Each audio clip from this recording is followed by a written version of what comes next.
இவ்வளவையும் கேட்டு ஒருத்தர், ஒரு புலவர், அவர் தேசிய நல்லாசிரியர் விருது பெற்ற புலவர்,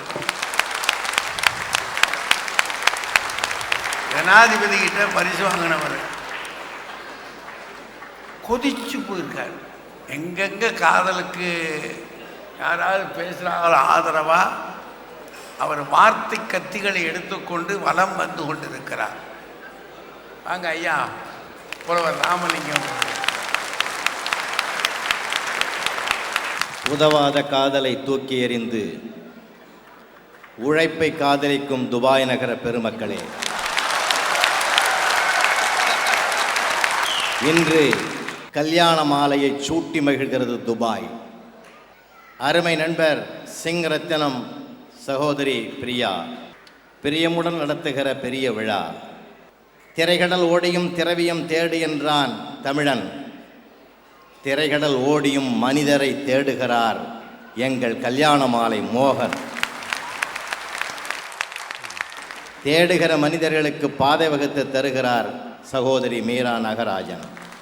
பெருவாரியாக அரங்கத்தில் அமர்ந்திருக்கக்கூடிய பெரியோர்களே, தமிழ் உலகம் போற்றுகிற தமிழறிஞர் ஐயா அவர்களை வணங்கி மகிழ்ந்து என் உரைக்கு வருகிறேன். நீதிமன்றத்தில் பணிவோடு சொல்லிக் கொள்கிறேன், குழந்தையின் ஸ்டேட்மெண்ட்டை தள்ளிவிடவும்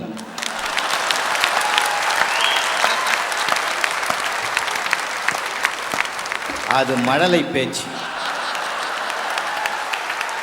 இது அனுபவ பேச்சு.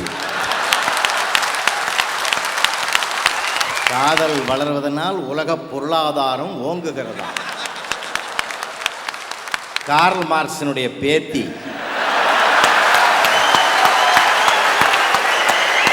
ஆனால் ஒன்று இல்லை, காதலிக்கிறவங்க மட்டுமே கெட்டிக்காரத்தனமாக ஒரு ஆன்சர் வச்சுருப்பாங்க.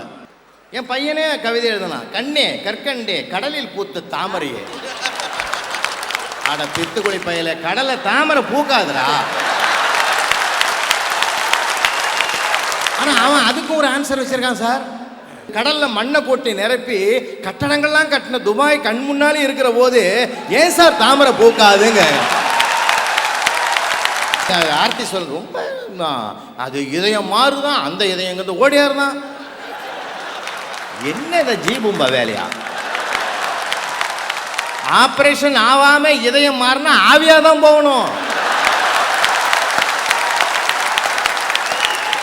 ஏற்கனவே என் பையன் கவிதை எழுதுகிறான், காதல் என்பது பனைமரம் மாதிரி, ஏறினால் நுங்கு தவறினால் சங்கு.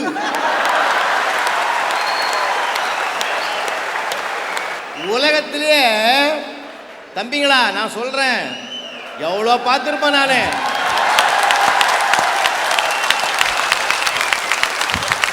நான் பார்த்த வகையில் சொல்றேன், ஆம்பளை பிள்ளைங்க நல்ல பிள்ளைங்க,